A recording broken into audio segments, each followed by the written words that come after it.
Welcome to my channel. और अपने आज के वीडियो में हम डिस्कस करेंगे एक question which has been asked by a student of BPS. और इस क्वेश्चन को डिस्कस करने के बाद आपके जो बेसिक स्टार्ट है वो आपको क्लियर हो जाएगी बीपीएड लेवल तक कि आपको वहां पे बेसिक स्टार्ट में जो डेटा है वो किस तरह से कलेक्ट करना होता है, डेटा को किस तरह से प्रेजेंट करना होता है, ये सारी चीज हम अपने आज के वीडियो में डिस्कस करेंगे।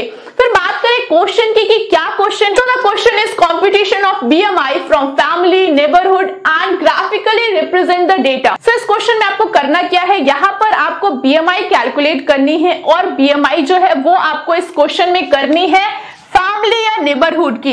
यहाँ पर आप क्वेश्चन में अलग भी ले सकते हैं या फिर आप अपने क्लासमेट का ले सकते हैं, आप बीपीएड के स्टूडेंट्स का ले सकते हैं, एमपीएड के स्टूडेंट का ले सकते हैं, मेल फीमेल का अलग अलग ले सकते हैं, स्कूल लेवल के जो बॉयज गर्ल्स है उनका भी ले सकते हैं। डिपेंड करता है कि आप जो भी अपना डेटा बना रहे हैं या फिर आपका जो प्रोजेक्ट है उसमें आपको क्या दिया है। तो यहाँ पर जो हमारा क्वेश्चन है यहाँ पर दिया है कि आपको बीएमआई कंप्यूट करना है फैमिली और नेबरहुड का। तो सबसे पहली चीज है यहाँ पर आपको डेटा किस तरह से कलेक्ट करना है। Everything should be systematic. आपको किस तरह से डेटा लेना है उसके लिए भी आप एक बेसिक टेबल बनाते हैं। हम अपने आज के वीडियो में जो भी चीजें डिस्कस करेंगे they all are manual. Simple manually आपको किस तरह से डेटा कलेक्ट करना है, किस तरह से उनको कंप्यूट करना है, किस तरह से उसे प्रेजेंट करना है एंड प्रेजेंट करने में आपको कौन कौन से मेथड्स का यूज करना है, सिर्फ इतना ही हम अपने आज के वीडियो में डिस्कस करेंगे।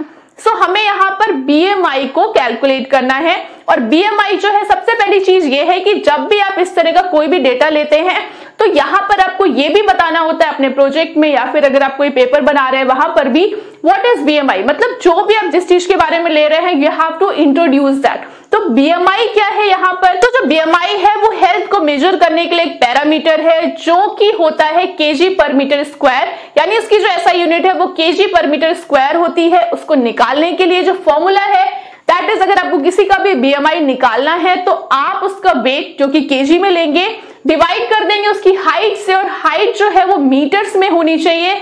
और यहाँ पर आप क्या करेंगे, अगर सपोज किसी का वेट जो है 76 केजी है और उसकी हाइट जो है वो 167 है तो यहाँ पर आप 1.67 इंटू 1.67 करेंगे क्योंकि आपको हाइट जो है वो मीटर्स में लेनी है।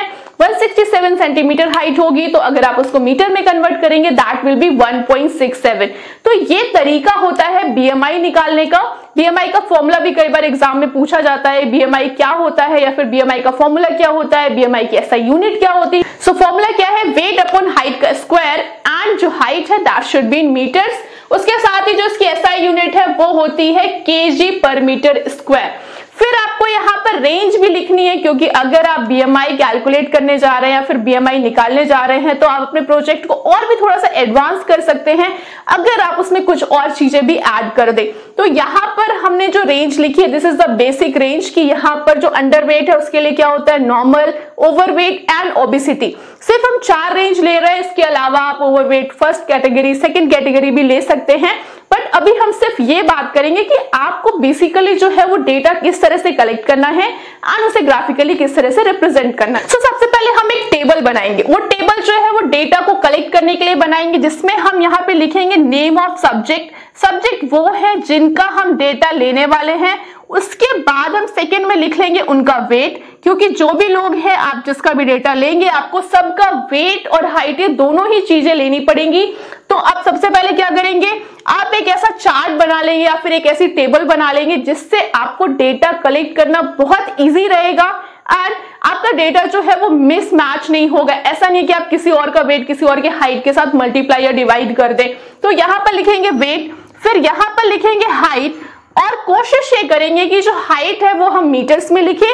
बट अगर आप वहां पे डायरेक्ट मीटर्स में नहीं लिख सकते हैं तो आपने इंच या सेंटीमीटर जिसमें भी लेना है आप वो ले लीजिए, बाद में आप उसे कन्वर्ट कर सकते हैं जब आप उस डेटा को ग्राफिकली रिप्रेजेंट करेंगे या फिर उस डेटा को, this is the raw form of the data, तब आप इस डेटा को जो है फाइनल डेटा में कन्वर्ट करेंगे तब आप ये सारी चीजें जो है वो कर सकते हैं। तो यहाँ पर आप लिख लेंगे हाइट। तो अगर मान लीजिए आपका कोई सब्जेक्ट है उसका नाम है राकेश, तो आपने सबसे पहले उसका नाम लिख लिया। मान लीजिए उसका वेट 56 है, उसकी हाइट जो है 162 है। इस तरह से आप जो है अपना डेटा ले सकते हैं। सो डिपेंड करता है कि आप कितने लोगों का डेटा ले रहे हैं, कम से कम 15-20 लोगों का आप डेटा ले सकते हैं ताकि आपका जो ग्राफ है वो थोड़ा सा अच्छा बने। क्योंकि आप जो डेटा कलेक्ट कर रहे हैं वो आप बीपीएड लेवल का प्रोजेक्ट बना रहे हैं तो आप अपने प्रोजेक्ट में चीज इंक्लूड कर सकते हैं, इस टेबल को इंक्लूड कर सकते हैं सकते हैं, वो देखने में भी अच्छा लगेगा और जो भी उसे चेक करेगा उसे लगेगा कि आपने कोई जेन्युइन एफर्ट किया है। तो यहाँ पर आपने एक टेबल ले ली जहां पर आपके 15 से 20 लोग का नाम है, वेट है, हाइट है, और यहाँ पर जब आप वापस से इसको आप अपनी फाइल या जो मेन कॉपी है उसमें जब आप लिखेंगे तो आप कोशिश करिए कि जो आप वेट है वो तो केजी में रहेगा, बट हाइट जो है वो आप मीटर्स में लिखें। फिर आपको बीएमआई कैलकुलेट करना है। बीएमआई जो है आप वो कैलकुलेटर से भी निकाल सकते हैं, अगर आप मैनुअली करना चाहें तो वैसे भी कर सकते हैं। फिर जब आपके पास ये टेबल तैयार हो गई, ये टेबल जो है ये आपका जो डेटा कलेक्ट करना था वो आपने कर लिया। अब आपको जो काम करना है दैट इज ग्राफिकल रिप्रेजेंटेशन। एक सिंपल तरीका ये है कि यहाँ पर आप इस टेबल को ग्राफ में कन्वर्ट कर दें। यहाँ पर हम बार ग्राफ का यूज करेंगे। सो यहाँ पर आपको करना क्या है कि यहाँ पर आपको बीएमआई लिख देनी है। जैसे अगर हम यहाँ पे लिखते हैं 15, 20, 25, ये आपकी बीएमआई हो जाएगी और यहाँ पर आपके सब्जेक्ट्स हो जाएंगे। तो 15 से 20 जो भी सब्जेक्ट है, सपोज जो पहला सब्जेक्ट है उसकी बीएमआई जो है वो 18 है, तो आपने इस तरह से बना दिया। सेकेंड जो है उसकी बीएमआई जो है वो 19 है, आप इस तरह से बना सकते हैं। तो ग्राफ पेपर पे आप इस तरह से बार ग्राफ बना सकते हैं, which is the most simple. मतलब आपने क्या किया कि आपने जो है वो डेटा कलेक्ट किया, उनके नाम लिखे, वेट और हाइट ली, और यहाँ पर उनका बीएमआई कैलकुलेट किया और उसे कन्वर्ट कर दिया आपने बार ग्राफ में, which is a graphical representation of data. इसके अलावा अगर आप इसे थोड़ा सा एडवांस करना चाहते हैं तो आप जो है इस डेटा को कन्वर्ट कर सकते हैं फ्रीक्वेंसी टेबल में इस रेंज के अकॉर्डिंग जो कि बीएमआई रेंज है। तो यहाँ पर हम एक फ्रीक्वेंसी टेबल बनाएंगे। यहाँ पर आप फ्रीक्वेंसी टेबल में हम 3 कॉलम बनाएंगे। जो पहला कॉलम है वहां पे हम बीएमआई रेंज लिख देंगे, जो कि 4 रेंज हमने यहाँ पर लिखी है। उसके बाद हम tally marks and the third one is frequency. So यहाँ पर हमें फ्रीक्वेंसी टेबल बनानी किस तरह से, सपोज यहाँ पर आपकी बहुत सारी बीएमआई लिखी है 24.9, 18.6, 17.2, 19.8, तो आपको इस बीएमआई को यहाँ पर जो है फ्रीक्वेंसी के फॉर्म में लिखना है। सपोज जो पहला बीएमआई है ये है 24.9, तो वो जो है इसमें आएगा, तो यहाँ पर हम एक लाइन बना देंगे। फिर जो हमारा नेक्स्ट है दैट इज 18.6 जो कि इसमें आएगा। इस तरह से हम यहाँ पे टेली मार्क्स बनाकर इसकी फ्रीक्वेंसी पता कर सकते हैं और हमें ये पता चल जाएगा कि किस रेंज में कितने लोग आते हैं, या फिर कितने ऐसे लोग हैं जो कि अंडरवेट हैं, या फिर ओबीज हैं, या फिर ओवरवेट है, या फिर वो फिट है और नॉर्मल बीएमआई रेंज में आते हैं। सो इस फ्रीक्वेंसी टेबल के बनाने के बाद आपका जो डेटा है वो थोड़ा सा एडवांस हो जाएगा और एक रेंज के फॉर्म में आएगा जो देखने में भी अच्छा लगेगा। और यहां से अगर आप टेबल बनाते हैं, यहां से आप 2 चीजें कर सकते हैं, या तो आप उसे बार ग्राफ में बनाएं या तो उसे हिस्टोग्राम के फॉर्म में बनाएं। तो बार ग्राफ अभी हमने पढ़ा, वैसे ही हम इसको बार ग्राफ में भी बना सकते हैं। एंड हिस्टोग्राम में इसे हम इसलिए बना सकते हैं क्योंकि हमारी जो बीएमआई रेंज है वो क्लास इंटरवल के फॉर्म में है। सो सबसे पहले बात करें बार ग्राफ की। अगर हमें बार ग्राफ बनाना है, अभी हमने बार ग्राफ बनाया, उसके लिए हम यहाँ पर एक ग्राफ बनाएंगे और यहाँ पर जो है वो फ्रीक्वेंसी को शो करेंगे, यानी कितने लोग किस पर्टिकुलर रेंज से बिलोंग करते हैं। और यहाँ पर जो है वो हम बीएमआई रेंज को शो करेंगे। जैसे सबसे पहले है बिलो 18.5, तो अगर बिलो 18.5 में हमारे 7 लोग हैं तो यहाँ पर अगर हमने 5, 10, 15 इस तरह से फ्रीक्वेंसी के लिए यूनिट्स ली हैं, तो बिलो 18.5 में 7 लोग हैं जो कि ऑलमोस्ट यहाँ तक आएगा। फिर मान लीजिए 18.5 से 24.9 में आपके 18 लोग आते हैं, तो वो चला जाएगा यहाँ पर, तो ये सेकंड हो जाएगा। इसके नीचे हम लिख देंगे बिलो 18.5, यहाँ पर लिखेंगे 18.5 से 24.9, फिर यहाँ पर 25 से 29.9 में हो सकता है 9 लोग हो और यहाँ जो है वो 3 लोग हो, तो इनको भी हम ग्राफ में रिप्रेजेंट कर सकते हैं।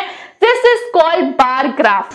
फिर बात करें हिस्टोग्राम की, तो अगर आपको कोई भी डेटा हिस्टोग्राम में बनाना है तो वो आपको यहाँ पे रेंज में या फिर क्लास इंटरवल के फॉर्म में होना इंपॉर्टेंट है।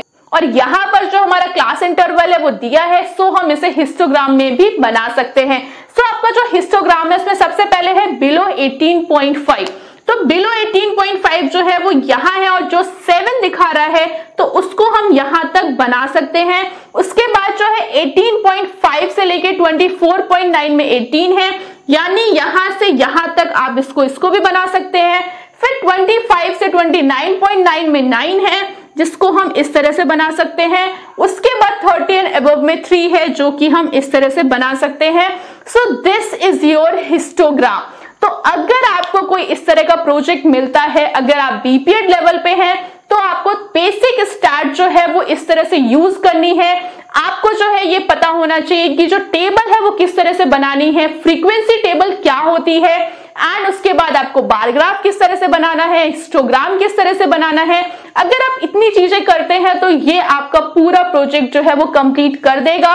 इसके अलावा आपको उसमें बहुत सारी चीजें जो है वो लिखने की नीड नहीं है, अगर आप जो है प्रॉपर ग्राफ और टेबल का यूज कर रहे हैं। सो आज के लिए इतना ही। If you have any more question और doubt, you can ask me in comment section. Till that keep watching to my channel and don't forget to subscribe to this channel.